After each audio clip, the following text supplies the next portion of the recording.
Hello, everybody, and welcome back to another Overwatch League fan thoughts and analysis video. Today, we will be taking a look at the Season 2 Stage 2 playoffs for the Overwatch League. Now, this stage should hopefully turn out significantly better than Stage 1. Because I was a lot more confused in the Stage 1 playoffs than I am in the Stage 2 playoffs. But why don't we start by taking a look at Stage 2 Week 5? And we will jump there. So the first thing, of course, is Thursday. We had 3 games Thursday and 3 games Friday. And then back to the usual 4 games on Saturday and Sunday. And on Thursday, the week began with the Dallas Fuel taking on the Florida Mayhem. Pretty easy game to pick there. Dallas Fuel came away with the win and locked in their spot in the Stage 2 playoffs. Then we had the San Francisco Shock taking on the Philadelphia Fusion. Easy win for the Shock, extending their map win streak to 24 maps, which is absolutely insane. Finally, the last game of the night was the Guangzhou Charge against the Houston Outlaws. I didn't really watch the game. That's a lie. I did watch the game. Houston Outlaws not look very good, to say the least. I picked them for that big pick game. Did not go the way I had expected it to. Good win for the Charge. Kind of. It was against a pretty bad Outlaws team, so rough stage for the Outlaws. Also rough stage for the Charge, but the Charge at least have turned it around somewhat. So that's really all there is to say about that one. Let's move on to the May 3rd, Friday. And we have the Boston Uprising, who defeated the Los Angeles Gladiators in another upset game.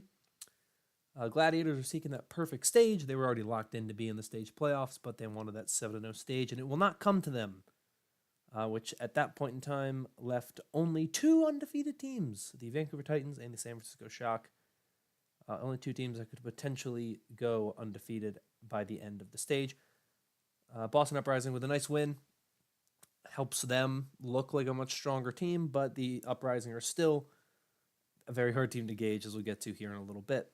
My big pick game for Friday was the Toronto Defiant against the Vancouver Titans. I don't know why I had a blank there for a second. And the Vancouver Titans won in a 3-1 game. It was actually much closer than I think people were expecting. But it was very boring. It was a very boring match. The Toronto Defiant play a very boring style. They don't really do anything exciting when they play. And once halftime came around, it just seemed like Vancouver was ready to roll, and that's exactly what they did. So not a fun match to watch, which was unfortunate, but the Vancouver Titans walking away, getting to that 6-win stage, staying undefeated. Then we had the Shanghai Dragons taking on the Washington Justice. Shanghai Dragons walk away with the 3-1 victory there. At least I believe it was 3. It was 3-1 or 3-2, but I think it was 3-1. A win that the Shanghai Dragons needed. In reality, they could have much rather used. I don't know. I can't speak. They would have preferred a 4-0 victory. They need all the wins they can get at this point in time.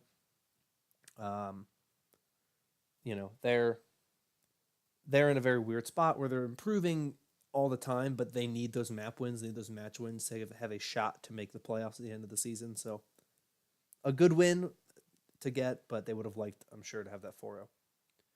Moving on to Saturday, May 4th, Star Wars Day. We had the London Spitfire taking on the Houston Outlaws. Easy win for the Spitfire, their first time ever beating the Outlaws. Wasn't a very close match. We have the Atlanta Reign once again defeating the New York Excelsior and breaking my heart 2 times in the same stage. New York, what is going on? Something is clearly being spotted and called out that the Atlanta Reign are keeping a secret. But Mono's getting caught out and being singled.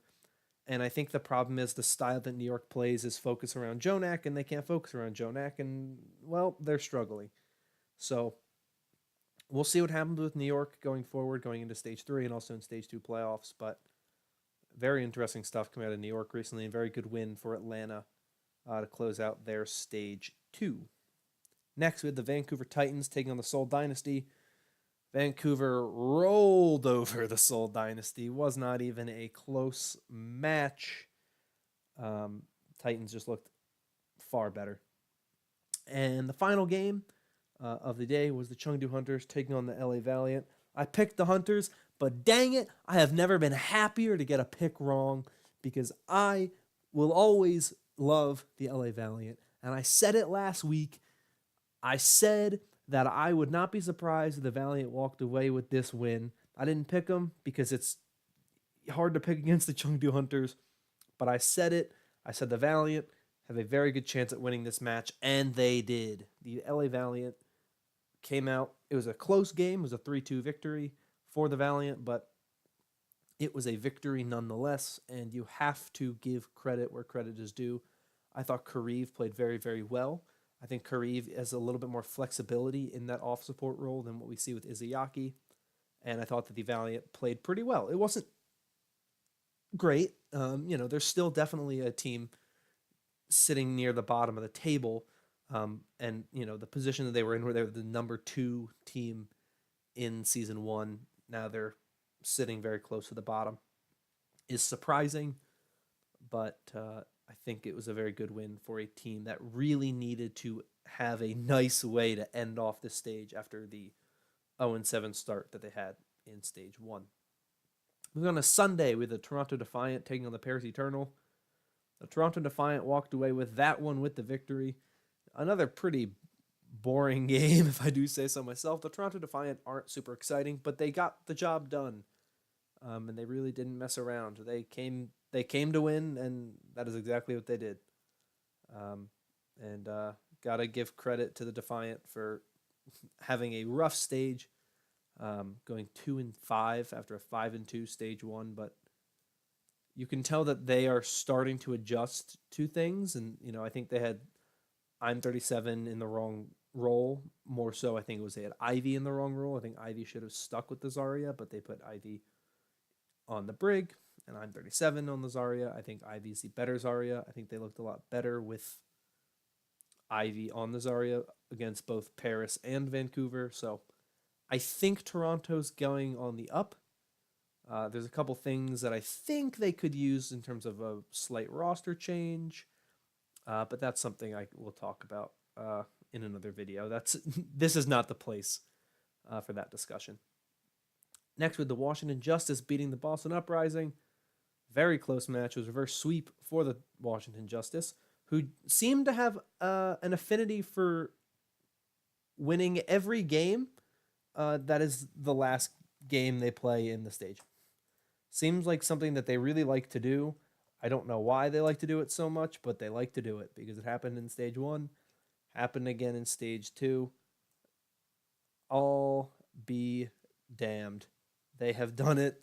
And it was a decent win. I think they're a team that also looks a lot better as of late, mainly because you have to look and see that they have 2 new players in Arc and Sleepy. Their support line is really, really good. I think the next thing you need to do is look at potentially replacing Sansam or just trying to get this team to a much better position. I think that's really where they would put themselves in a much better position. But the Justice have looked a lot better since the beginning of the season. And I'm excited to see where this team goes. They're a very interesting team to watch and to see grow. Next, we had the Shanghai Dragons taking on the San Francisco Shock. It was another 4-0 win for the Shock, which means that the Shock had a perfect 7-0 plus 28 differential stage. However, the Shanghai Dragons played incredibly well. It was the kind of game like what we saw with the San Francisco Shock in stage 1, where they lost 3-1 to Vancouver. They lost 4-0 to New York, but it was like those games where you're like, this team is really, really good, and it was much closer than what the score suggests. I believe the same was the case with this game. Both teams looked incredibly strong. I think the Dragons looked the best they've looked all season. Now, maybe that's because the Dragons and the Shock have been scrim partners a lot in the past, and that helped out with getting the team to this point where they would, be in a position to have this victory. Um, who knows? But it was nice to see. It was an exciting match. One of my favorites of the season so far, and I am excited to see what is to come for the Dragons. Finally, we had the Seoul Dynasty taking on the Hangzhou Spark. I missed most of this match because I was watching Game of Thrones, but I'm impressed that the Spark got the win and didn't think they would. My biggest thing with the Dynasty is I still don't really understand what they're doing. I really want to know what their reasoning is behind not playing Fissure um, and not playing Fleta. I don't I don't think that Fitz is a better player than Fleta.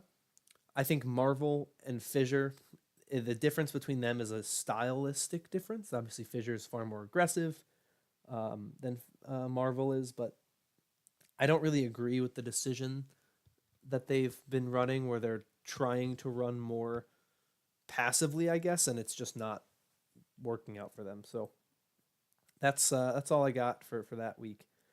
But we're gonna take a look at what this means for the stage standings. Now that the stage is over, we're gonna take a look at our stage standings, and you can see that the San Francisco Shock, after their perfect 7-0 plus 28 stage, are sitting at the very top. They win the Pacific Division. The number 2 team by record is the Vancouver Titans at 7-0 plus 22, followed by the London Spitfire at 6-1 plus 16, who win the Atlantic Division. The LA Gladiators at 6-1 plus 10. The New York Excelsior at 5 plus 2 plus 14. The Dallas Fuel at 5-2 plus 5. The Spark at 5-2 minus 1. And the Shanghai Dragons at 4-3 minus 0. Those are your 8 stage playoff teams. You can see the Chengdu Hunters and the Seoul Dynasty are the 2 teams just on the outside looking in.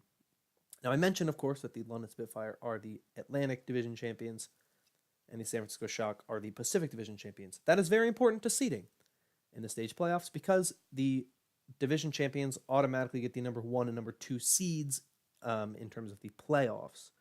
So while the Titans had the better record and better differential than the Spitfire get the number 2 seed because they won their division. Now, another interesting fact, last stage, we saw more teams from the Atlantic Division make the stage playoffs. We had New York, Philadelphia, Atlanta, Toronto, and that's a lie. It was and Boston. I don't know if it said Boston. It might have been a tie. I don't remember, but I think it was 5-3. This stage, it is 6-2 in favor of the Pacific, which doesn't surprise me because I think the Pacific overall looks a lot better. I think it's a much more competitive division. But with the top 10 stage standings out of the way, let's talk about what you're all here for. My playoff predictions. Here is the bracket, at least how I predict the bracket to go. The first games will be on May 9th. We have the San Francisco Shock and the Shanghai Dragons, and the Vancouver Titans and Dallas Fuel. I am picking the San Francisco Shock to win their game against the Dragons. It's a very close match, of course, like I said, that we just had yesterday, but ultimately I think that the Shanghai Dragons lost for a reason, and it's because the San Francisco Shock right now are incredibly talented, and they're playing so well right now. They look almost impossible to stop. So I'm going to pick the Shock to win that rematch. Then we have the Vancouver Titans taking on the Dallas Fuel. I think the Vancouver Titans win that one easily. I'm still not 100% sold on the Dallas Fuel. I'm still a little iffy on what they have done so far and what they have brought to the table so far. So I'm going to pick the Titans in that one. The match that I think will be the best match is our first match on May 10th. And that is the match between the number 4 seeded Los Angeles Gladiators versus the number 5 seeded New York Excelsior. This is very hard for me to pick. The Gladiators had that loss to Boston. New York had those 2 losses to Atlanta. But at the end of the day, New York still has the better differential, which of course means something. But they had extra map or extra match loss. This one's very close, but my reasoning for going with the LA Gladiators over the New York Excelsior is that the New York Excelsior have been in a much rougher spot recently. They had a week to prepare for a team. An entire week. They didn't play a game for an entire week. They basically had 2 weeks to prepare for a team. And they lost again. It's a very, very, very bad look when you are a team that is undefeated and then you lose back-to-back games to the same team even when you had 2 weeks to prepare. I'm very concerned about what New York has been doing recently. They went from pretty much unstoppable to and then they dropped 2 games. Now, they looked better the second time around than the first time around. But ultimately, right now, I'm going to have to roll with the Gladiators because I think the Gladiators have just been more impressive this stage. New York, I think, is getting a little stale style-wise. And as much as I like New York, I'm very critical of what they've been doing recently. And I think part of it is just the fact that I've kind of lost faith in some of what they're doing. It looks to me like their style of play isn't working any longer, especially against more aggressive, more talented teams. And especially this stage playoffs, you're not going to get very far if you can't counter some of those aggressive, strong teams. Final round 1 game we have is the London Spitfire taking on the Hangzhou Spark. Number 2 seeded Spitfire are my winners for this game. I think the Spitfire look very good. I think it's going to be a really cool matchup to see some of these teams move on. We haven't seen Vancouver and London play, to my knowledge. And I'm excited to see what London brings to the table. I would love to see good London again. I really like watching London play.